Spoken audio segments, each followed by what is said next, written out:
So there is still one more setter position left in the small series. Setter 6 is the last setter rotation I'm going to discuss today. It's my favorite, and if you want to know all the good things and of course the bad things as well, stay tuned.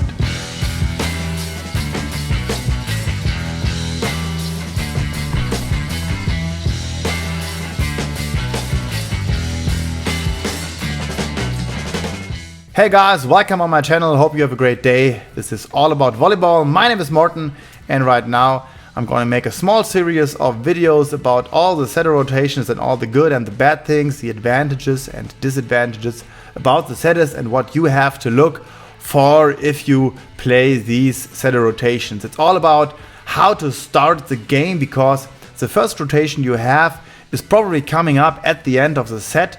You have statistically seen 2.3 rotations in a set up to 25 points, and in a tiebreak up to 15 points. It's like 1.3 rotations, and therefore the first rotations you start with are coming up at the back in the crunch time. And if you over-rotate one position, it's probably not coming again, and therefore it is kind of important to start in the right setter rotation. Today we're going to take a closer look at setter 6. Let's dig right into it. Okay, so what does setter 6 mean and how do you play setter 6? First of all, setter 6 means that the setter is on position 6 and the opposite cross court to him is on position 3. In this classical system, the outside hitters are positioned on position 4 and 1, and the middle player starts on position 2, and the libero, who is replacing the middle player in the back row, starts on position 5. As always, when we look at the complex one, the reception situation, we have to shift on the court so that we can be best prepared for the reception and best for the upcoming attack.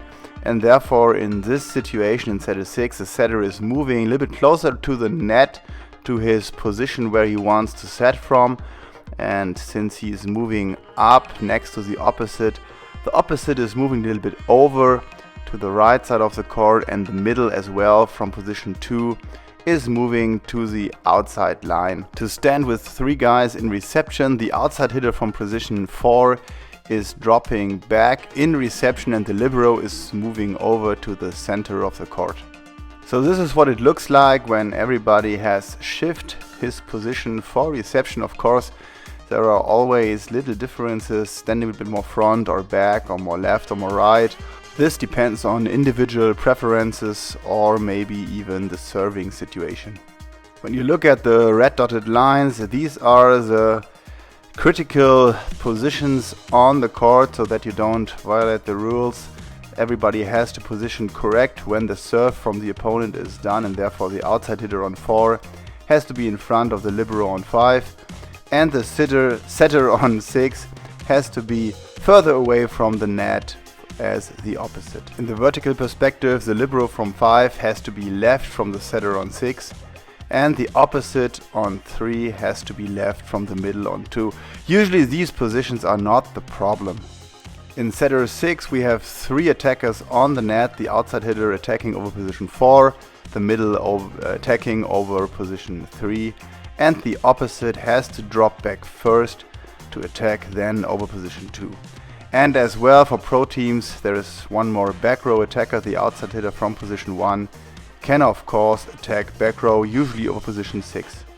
So let's first look at the difficulties of setter 6 and what might cause problems for your teams, what you have to watch for to find a good solution to cope with these difficulties. First of all, you have a very inflexible reception situation. You have 3 guys there, and usually in other setter positions you find ways to go with 4 guys into reception if you have problems, let's say against strong jump serve.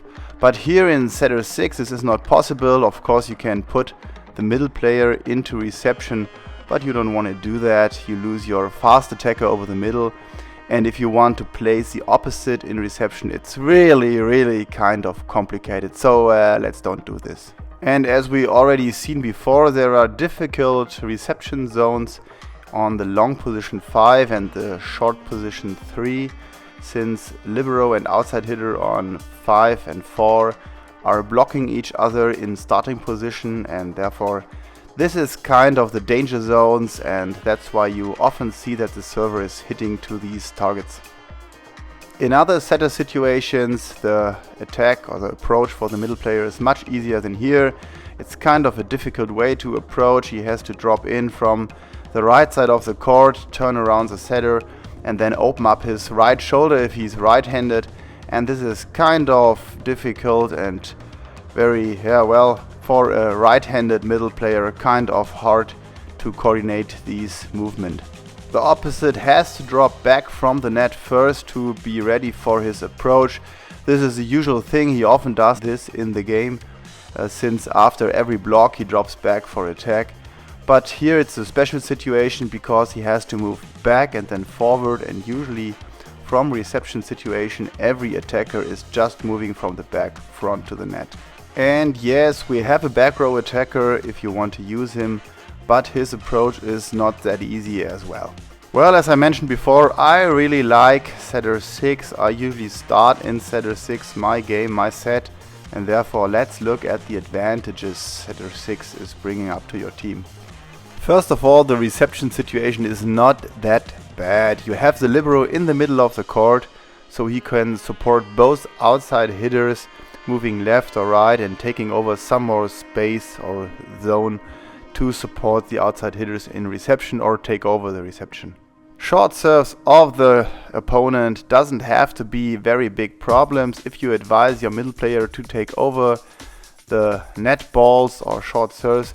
Just as the opposite, they can support the reception as well, just for the short serves, which are usually kind of easy, like more free ball like. The setting position is quite perfect. The setter from position 6 starts already close to position 3, or let's say between 2 and 3, and therefore he can stand very easily, don't have to do any movements, can watch the serve, can watch the own team, and then starts to move to his setting position with a calm and straight movement. And yes, of course, biggest argument for most teams, we have 3 attackers at the net. This is quite important if you don't have a strong back row attack, and therefore the outside hitter here on position 4 is well positioned. He can just going straight to the net, finding his best approach. We have the opposite, who has first dropped back, but this is usually not a problem. And the middle we already talked about is not that easy, but still we have a lot of combinations possible, and therefore we have 3 attackers at the net. Usually can play one safe pass here marked in green, and the other 2 or even 3 attackers with a back row attacker can play great combinations. If you want to see more, please comment down below, and then I will make an extra video about attack combinations. Okay guys, hope you liked the video. Maybe some information which can be helpful to decide what is the setter rotation you want to start with, because it's giving the most advantages to your team. If you like my video, if you like my content, please smash the like button, subscribe to my channel. There are coming up more videos, usually on Mondays, sometimes on Fridays, new videos online. So if you don't want to miss any of the exercises or coaching tips, you maybe want to subscribe. Okay, hope to see you in the next video. Have a great day. Bye bye.